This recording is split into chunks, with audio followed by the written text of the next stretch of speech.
นทางเขามากะมาพ่อน้องสาวเพิ่นกำลังตำข้าวน้องเข็มเพิ่นว่าฟื้นเปียกพี่น้องว่า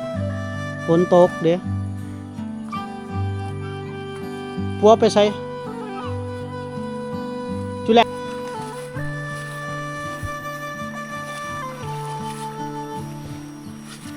โอ้มาทหารเอาไม้เลยพี่น้องหลายๆเนาะขยันเลยบรรยากาศ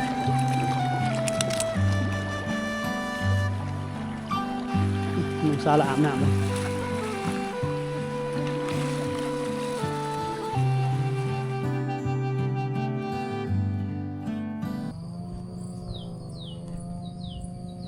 สบายดีพี่น้องสบายดี FC ทุกท่านพอๆกับบรรจอยเส้นเก่าเส้นเคยพี่น้องสบายดีเด้อเขาสิเดินทางเขาชนบทพุ่นละทางเขาไปทางบ้านหนองใจพุ่นละพี่น้องแต่บ่ฮู้ว่าน้ำลงแล้วบ่พี่น้องก็เห็นชาวบ้านมันเที่ยวเขาเที่ยวออกหลายอยู่ฝนบ่ได้ตกมื้อ2มื้อมื้อนี้กลับมาตกอีกแล้วมื้อนี้หน้าฝนนี่โอ้ยากเนาะพี่น้องเนาะพี่น้องติดตามการเดินทางของเฮาเด้อพี่น้องเด้อ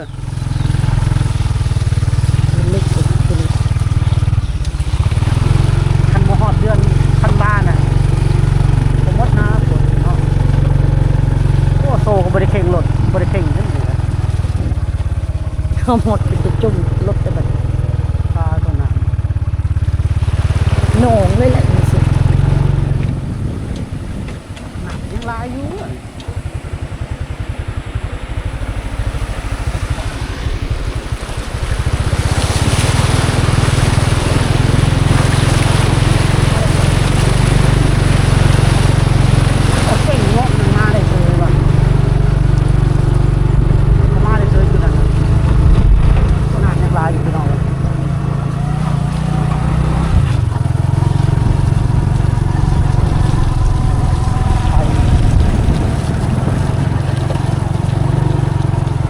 บ้านพอแห้งดอกทันมาฟื้นฟูใหม่กันทันแบบมีงบมาเห็ดได้ทันบ่เห็ดแล้วโอ้พอแห้งเส้นทางนี่คือว่าปล่อยกินเลย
เดินทางเขามากะมาพ่อน้องสาวเพิ่นกำลังตำข้าวน้องเข็มเพิ่นว่าซื้อน้องเข็มตำข้าวผู้เดียวมื้อนี้ยังมีเนาะข้าวเจ้าก็เนาะข้าวเปลือกเนาะยังหลายบ่ข้าวเปลือกเพิ่นกำลังตำข้าวอยู่บ่ว่ามันเพิ่นหลายเด้อพี่น้องอย่าเพิ่นหายเนาะอยู่ไสเฮือนเจ้าล่ะ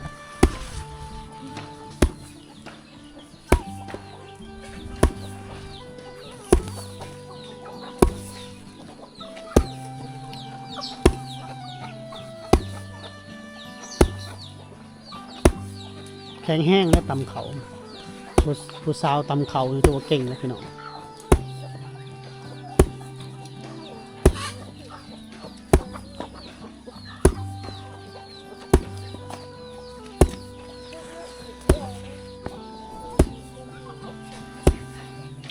บรรยากาศก็ดังเดิมเลยแถวหมู่บ้านน้องคน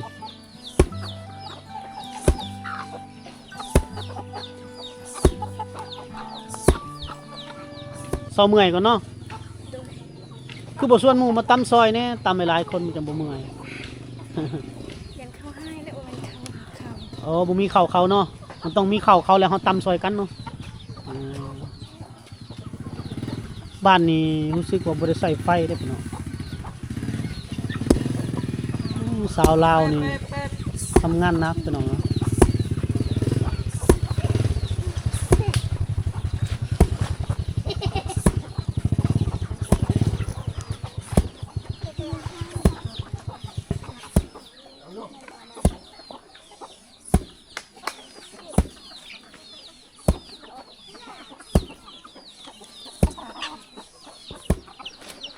หมู่บ้านน้อยๆในชนบทพี่น้องหมู่บ้านแห่งนี้บ่มีไฟฟ้าเด้อพี่น้องหมู่บ้านดังเดิมของคนชนเผ่าพี่น้องคนเผ่าบลูเนาะเดี๋ยวบ่จอยจะพาเลาะชมวิถีชีวิตดังเดิมของชาวบ้านเพิ่นก่อนเนาะนี่คือหมู่บ้านเอาหอ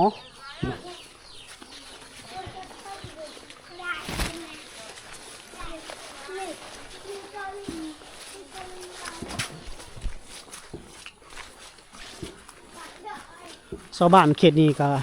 ทำให้เป็นหลักพี่น้องอาชีพหลักปลูกกล้วยห่างจากตัวเมืองเซโปนประมาณ60 กิโลอยู่ในเขตแขวงสวรรณเขตพี่น้อง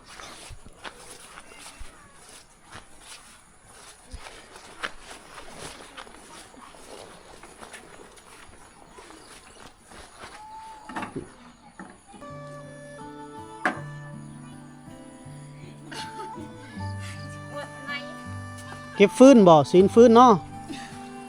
ฟืนเปียกเนาะ ฟืนเปียกพี่น้องเอ้ยฝนตกเด้ผัวไปใส่จุแหละผัวไปหาเงินบ่มาเฮือนลาวบ่เฮ็ดกินได้อยู่ถึงบ่พี่น้อง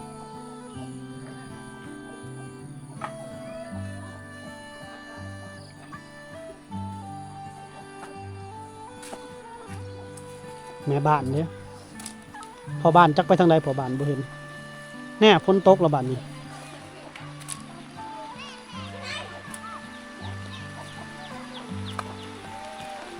ฝนตกดีอะเลย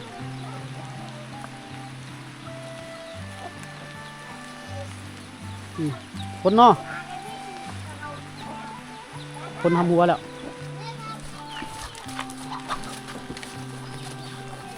หมู่บ้านใหญ่อยู่พี่น้องแต่บ่เห็นเขาเจาะใส่ไฟฟ้า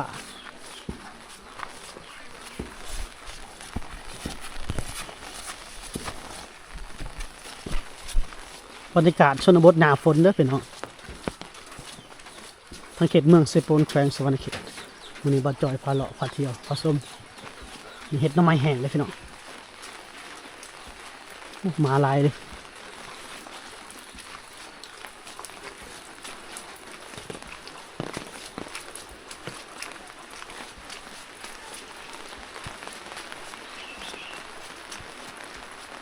เงียบเนาะบ่ค่อยมีคนอยู่เพื่อนเขาไปให้ยาวจ่อยเจ้าถิ่นโอ้ยังบ่แล้วเด้อตำเขาเด้อพี่น้องไปเลาะบ้านเพิ่นมาก็ยังตำบ่แล้วอยู่นี่เจ้าก็ซอยแล้วเนี่ย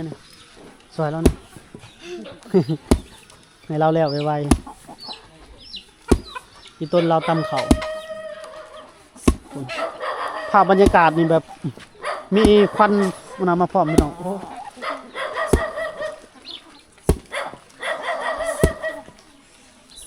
นี่แหละพี่น้องวิถีชีวิตดังเดิมของชาวลาวในชนบทยังมีให้เห็นอยู่พี่น้อง มีตักน้ำตำข้าววิธีดั้งเดิมว่าซั่นซะเนาะบ้านเรานี่อยู่แคมป์ตะฟังเลยนะเนาะแคมป์ห้วยเลยแคมป์แม่น้ำเลยโอ้คักกันเลยเดี๋ยวบ่จอยจะไปยืนอยู่ฝั่งนั่นแหละแผ่นกล้องมาให้เบิ่งสองฝากฝั่งเพิ่นปอกหน้ำไม้บ่นะโอ้จะไปเก็บมาภาพแล้วบ่ฮะ ล้างมาไหม นั่นแหละจังหวัดนะงามนะฮะขอไปเก็บภาพบรรยากาศกันเด้อคุณล่างหน้ำไม้พี่น้อง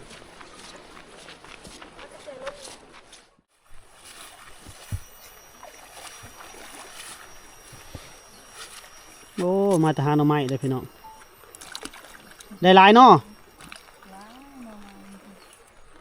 ล่างงามขนาดได้พี่น้อง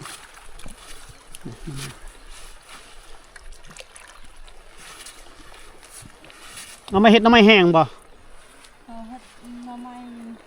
ต้นกับเกลือแล้วใส่อยู่กระตุก หน้ำไม้ส้มบ่ เออ หน้ำไม้ส้มนี่บางหยังบางเหยาะบ่ เออ แม่นบ่ เออ เออแม่นบ่บางเหยาะ แม่น อ๋อเราเฮ็ดหน้ำไม้ส้มเลยพี่น้องเอ้ยบ่ได้เฮ็ดหน้ำไม้แห้งขายเนาะ บ่ เฮ็ดหน้ำไม้ส้มนี่กินเองบ่หรือว่าไปขาย กินเอง อ๋อหน้ำไม้นี่ก็เฮ็ดได้เนาะ ได้ หามาเฮ็ดหน้ำไม้ส้มพี่น้องเฮ็ดขายก็ได้เด้เขาก็ซื้อคือกันไปขายอยู่ตลาดเช้า แม่นหน้ำไม้นี่เฮ็ดก็บ่ซื้อนะ โอ้ เฮากินเองได้ ตัวนี้หน้ำไม้หยังตัวนี้เอาบางหยังประสับรู้ว่านะ ลองเคลื่อน บางเกลือม เออ บางเกลือมนี่บ่แม่นหน้ำไม้พางบ่หาหน้ำไม้พี่น้องเฮ็ดหน้ำไม้ส้มแล้วว่ะตัวนี้หน้ำไม้ขายตัวนี้ เฮาอยากกิน อืม กินแต่หน่อไม้นี่อาหารก็บ่มี โอ้ช่วงนี้กินแต่หน่อไม้เนาะ เออ บ่ห้วยนี่บ่มีปลาบ่ห้วยนี่ บ่มี บ่ได้บ่ปลา สอนก็บ่มี โอ้คือว่าน้ำลายอยู่นะพี่น้องน้ำใหญ่นะเขาคิดว่ามีปลาลายแล้วห้วยนี่หอยกับปูปลาบ่มีบ่ หอยก็บ่มี อืมโอ้เฮือนเพิ่นอยู่แคมป์ตะพังเลยเนาะแล้วก็มาปลุกก็บ่ดนอีกแล้วเฮือนหลังนี้ก็เนาะอยู่แคมป์นะตะพังน้ำมันนี่คนเซาะคูปีนี่ก็โอ้เดี๋ยวตะพังเจือนก็ได้ย้ายเฮือนเนี่ยล่ะบ้านน้อยๆแคมป์ห้วยพี่น้องมีเสาไฟเข้าฮอดเลยนะแต่เขาเจ้ายังบ่ได้ใส่ไฟยังบ่ได้สมใส่ไฟฟ้า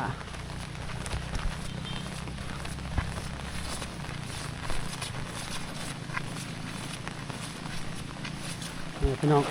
บ้านนี้ต้องย่างคำแม่น้ำแบบนี้แหละน้ำก็เพียงหัวเข่าพูดแล้วหนาแรงแล้วน้ำจะลดลงอีกพี่น้องทีมงานเราอยู่ฝั่งนั้นแล้วลุยชนบทหนาฝนยังให้พี่น้องเลยเบิ่งบรรยากาศหนาฝนแต่ละวิธีชนเผ่าแต่ละวิธีหมู่บ้านนี่พี่น้องโอ้งามหลายบรรยากาศ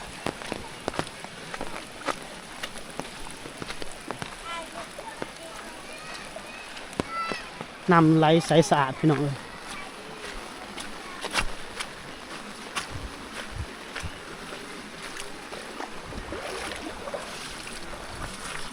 เห็นบอกพี่น้องออกมานี่มันจะมีต้นไม้ใหญ่ลมมันโอ้งามหลาย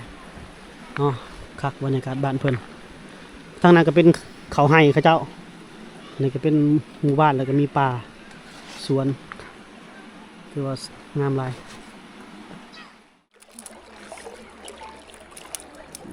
เห็นสิเพิ่นมันปอกหน่อไม้อยู่พี่น้องปอกหน่อไม้แคมห่วยตำเขาแล้วเราก็มาปอกหน่อไม้เด้มาหาหน่อไม้ไปหาหน่อไม้อีกบ่ตำเขาแล้วกันโอ้ดูเอาเลยขยันนะเลย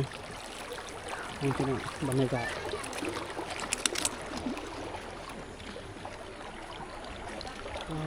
บรรยากาศดีเลยพี่น้อง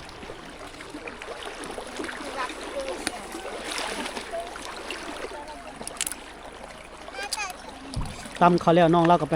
หาหน่อไม้อีกพี่น้องดู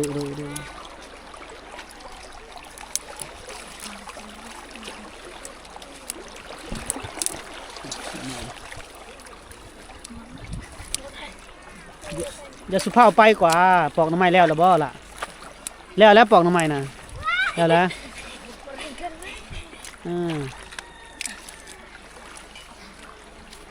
ดุเด้อผู้สาวเจ้านี่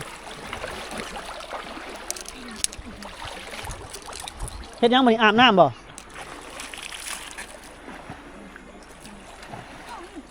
มาแต่หาอาบนะอาบเลยบ่เป็นหยังดอกมาแต่หาหน่อไม้แล้วอยากอาบน้ำเด้อบัดนี้พี่น้อง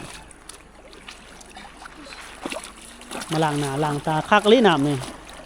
ซักเครื่องพร้อมจังหน่อยมันใสอันนี้ฝนตกมาน้ำไหลลงมาโอ้หน่อไม้เราก็ขาวคักอันนี้พี่น้องหน่อไม้ยังหน่อไม้บงบ่หน่อไม้ยังล่ะ ยังเคยของ ภาษาคุณเจ้าเด้อหน่อไม้ยังเอาบังยัง บางเลย เอาบังอะไรหน่อไม้ไล่แซ่บบ่หน่อไม้ไล่ฮะ กินได้ กินได้เนาะเอาหน่อไม้ยังแซ่บซะ ยังก็แซ่บเบิด บรรยากาศบ้านเพิ่นพี่น้อง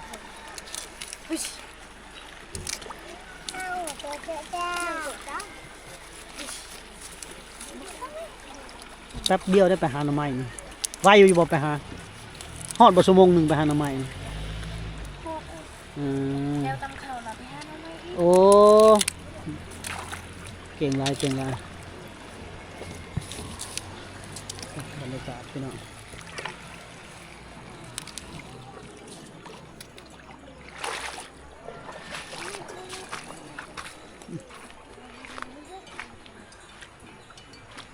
อุ้มลูกอุ้มเต้าแล้วพี่น้อง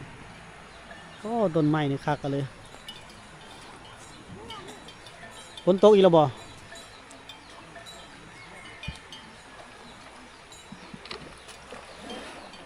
เอาแล้วฝนตกอีกแล้วพี่น้องเลย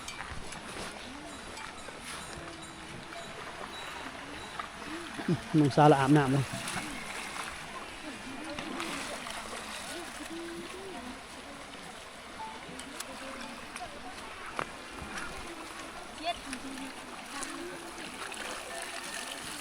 เมื่อแล้วฝนตกมานี่เนาะน้องเค็มพี่น้องหาอยู่หากินหาตำข้าวแล้วก็หาหน่อไม้ขยันได้เราได้สู่ชีวิตวิถีชีวิตของคนลาวหรือว่าสาวลาวในชนบทจะประมาณนี้แหละพี่น้อง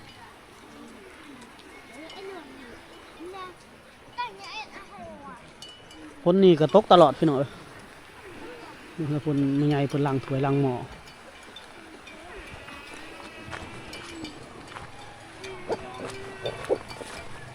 เราล่างแล้วเลยทางนั้นก็ควายก็ห้องเลยออกแอกเลย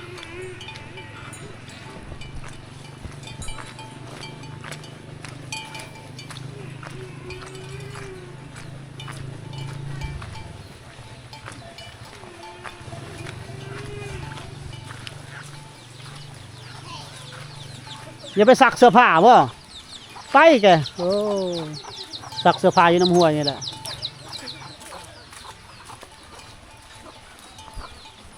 ผูกงัวผูกกล้วยกล่องที่ล่างนะสบายดีโอ้คันไดเรากะ ชาญ อยู่จะคนเถื่อน 3 คน ฮะ ชาว หาคน ลูกสาวเจ้าบ่เมื่อกี้นี่ เสียงไง เออ บารณะเสียงไปนะ โอ้ ไปนะเสียง ไปนะ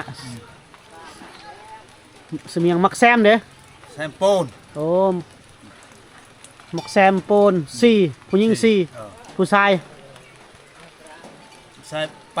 โอ้ผมเป็น7พุ่นแม่นบ่ ก็เจ็บ แล้วก็เว้าภาษาลาวบ่ค่อยเป็นพี่น้องนี่เฮือนเพิ่นแคมห้วย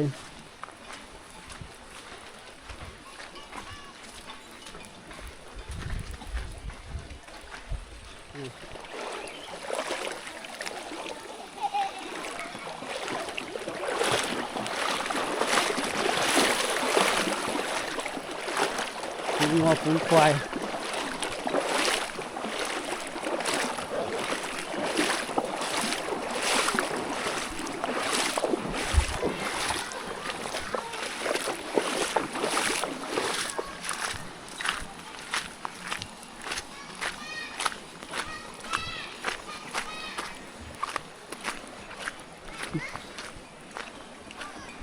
โอเคพี่น้องคลิปนี้เราจบไว้สำนี้แหละเดินทางกลับก่อนพบกันใหม่ในพี่นาพี่น้องสำหรับพี่นี้สบายดี